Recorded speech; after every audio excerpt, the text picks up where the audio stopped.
Aquí lo tengo en mi mano, Palmeras en la nieve, el libro que vio la luz ayer, editado nada menos que por Temas de Hoy, de Editorial Planeta, y que ha escrito Luz Gabás, que está con nosotros esta tarde. Luz Gabás, muy buenas tardes. Buenas tardes, Nuria. Lo primero de todo, enhorabuena. Muchas gracias.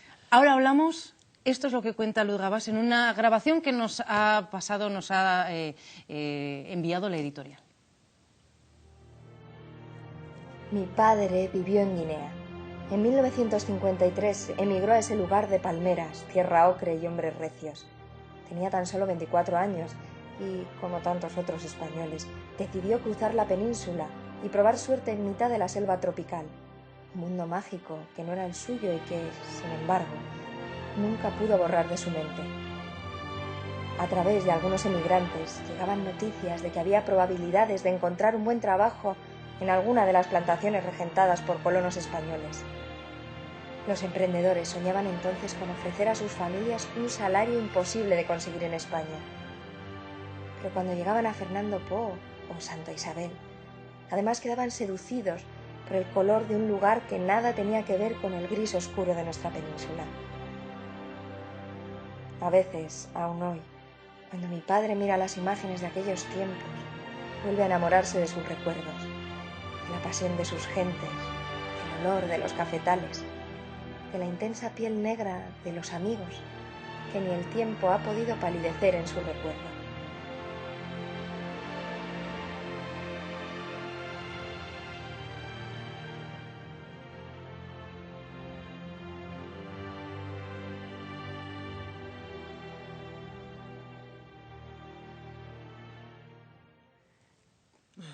¿Cómo no se nos van a poner ganas de leerlo, Luz? Sí. Es que ya solamente eso atrae totalmente. Sí, yo creo que la editorial ha hecho un buen trabajo a la hora de presentar el producto definitivo, porque ha captado muy bien la esencia de la novela. Es para estar contento, porque nace ya con semejante apoyo, semejante... Sí, resulta sorprendente. Espaldarazo. Sí. ¿Cómo surge Palmeras en la nieve? Vemos allí que hay pues toda una historia detrás. El padre, el abuelo, el tío de Luz Gabás no fueron los únicos, fueron unos 200 vecinos del valle. Sí, del valle de Benasque y la Ribagorza se han contabilizado aproximadamente unos 200 aventureros que fueron ahí desde principio de siglo. No sé si los espectadores saben un poco la leyenda de un hombre de Chía que amaneció en la isla de Fernando Po, ahora conocida como Bioko, en busca de fortuna, y empezó trabajando, cultivando cacao, y poco a poco se fue haciendo cargo de más tierra hasta que fundó la plantación más conocida, mundialmente famosa en la isla de Fernando Po, que era la finca San Paca. Entonces, claro, al estar él allí, pues llegaban noticias al valle de que se podía trabajar tanto en esa como en otras fincas, y mucha gente empezó a bajar. Mi abuelo fue en los años 20, estuvo desde los 20 a los 30. En aquel momento todavía estaban construyendo lo que sería un poco la coqueta isla, la preciosa ciudad de Santa Isabel. Por lo tanto, cuando papá fue en el año 50 y mi tío también, ya estaba el pleno mundo colonial en su apogeo, Sí. ¿no? Entonces la novela arranca un poco en ese mundo colonial dorado, que fue la época, sobre todo, mitad del siglo XX. Si ustedes van a Chía, ahí en la parte alta del pueblo, una casa que es la típica casa de no sé si de indiano, de... Sí, adaptado un poco, así. Regresaron todos. Fueron unos 200, volvieron todos. Iban pero muy con la vida jóvenes, cambiada. sí, iban muy jóvenes, iban fundamentalmente a hacer dinero, hacían dinero, porque comparado con España se ganaba dinero, entonces hacían campañas, sabían que iban a ganar tanto dinero y podían regresar y aquí labrarse un futuro. A diferencia de otras colonizaciones, la colonización de España en África, en este caso en Guinea Ecuatorial, sí que es verdad que no fue como en otros lugares que hubo más mezcla, mestizaje oficial. Aquí no, aquí fue una colonización separada, ¿no? Por un lado los blancos, por otro lado los negros. Algún hijo se quedaría por el camino, por ahí seguro, eso pero no se casó ninguno, no se quedó ninguno allí, no se vio hay ninguna... casos, en el caso de la Ribagorza y el Valle de Benasque no hay ninguno documentado, como se suele decir, sí que hubo tenido relaciones con hijos reconocidos, evidentemente, y muchos que luego salieron también en el exilio. Claro. Le decía yo que esto, desde luego, a estos hombres les cambió la vida, les cambió su percepción de pueblos de la montaña. Las descripciones al inicio del libro son preciosas, pues la diferencia entre un invierno crudísimo cuando estos son dos hermanos, Kilian y Jacobo, abandonan el pueblo y llegan a ese verdor, a esa maravillosa exuberancia de la isla. Luego todo eso fueron recuerdos y recuerdos y recuerdos. Es que todos aquellos con quienes he hablado o aquellas experiencias que he recopilado o que existen ya documentadas, la verdad es que yo decía, ¿qué tenía ese lugar que se les metía en la sangre? Hay gente que después de 40 años de no haber estado en Guinea, son muy mayores y siguen diciendo que sueñan con Guinea por las noches, que la visualizan, que la recuerdan, que recuerdan los olores.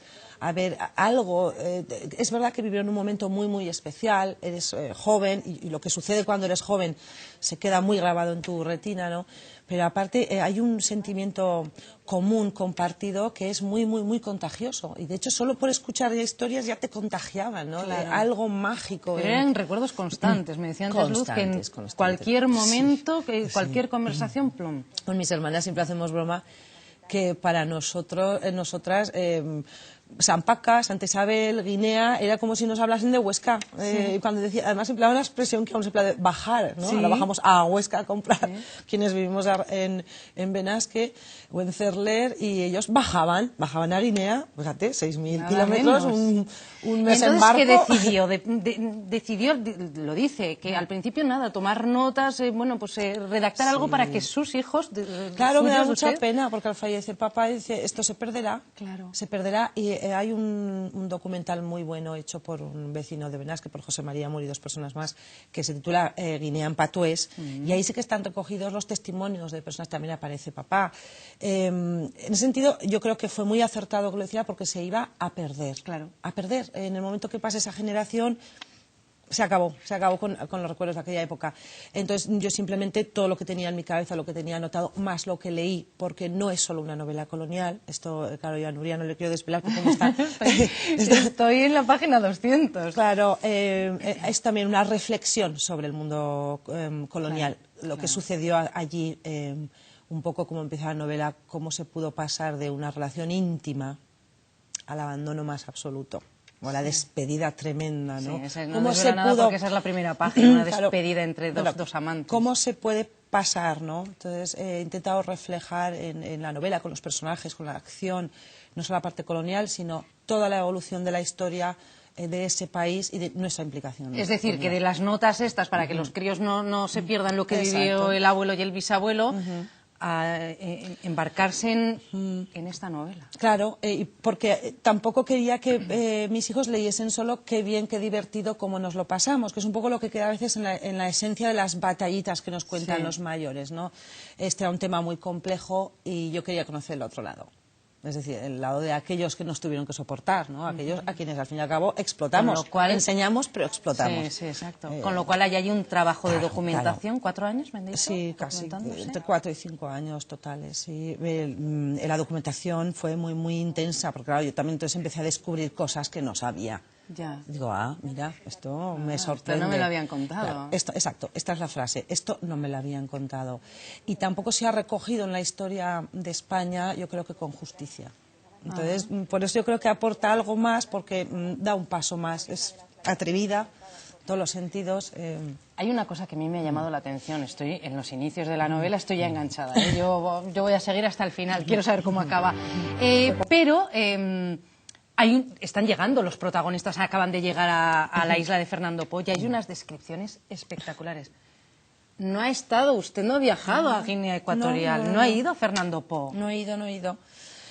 Hay varias razones. Primero, no quise ir porque no estaba preparada.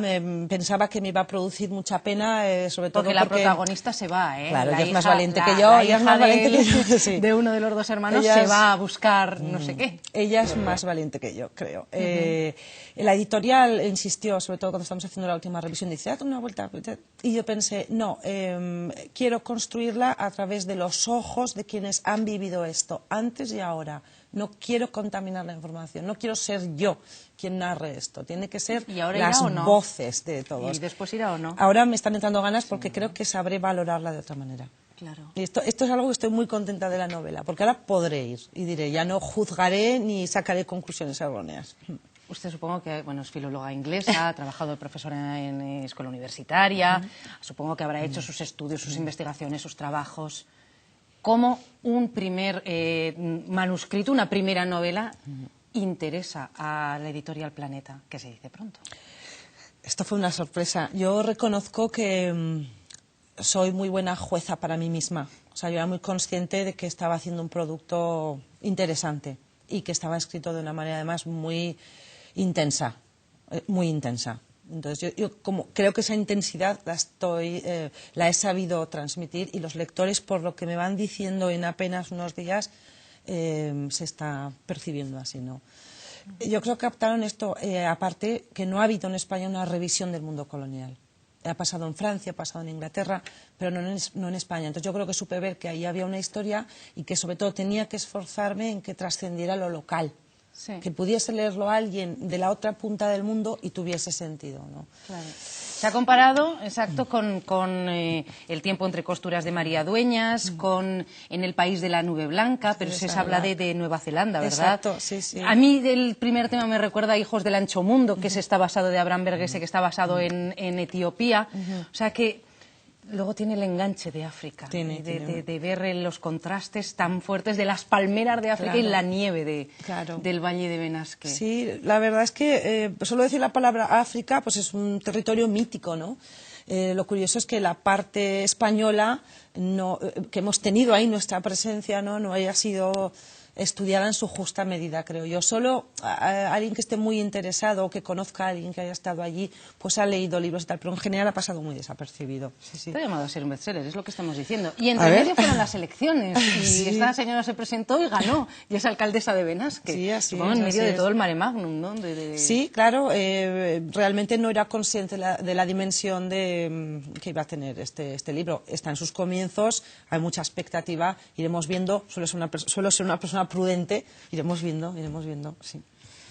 Pues le deseamos muchísima suerte. Nos ha encantado que de pronto podamos tener unas superventas de una novela impactante, interesantísima y preciosa aquí en la provincia de Huesca. Luz Gabas, gracias por haber venido, por habernos dedicado este ratito en un día que ha sido para usted una locura. Sí, pero yo todo lo que tiene que ver con Huesca, provincia, es mi casa. O sea que muchas gracias a ustedes. Muchísima suerte. Felicidades. Gracias.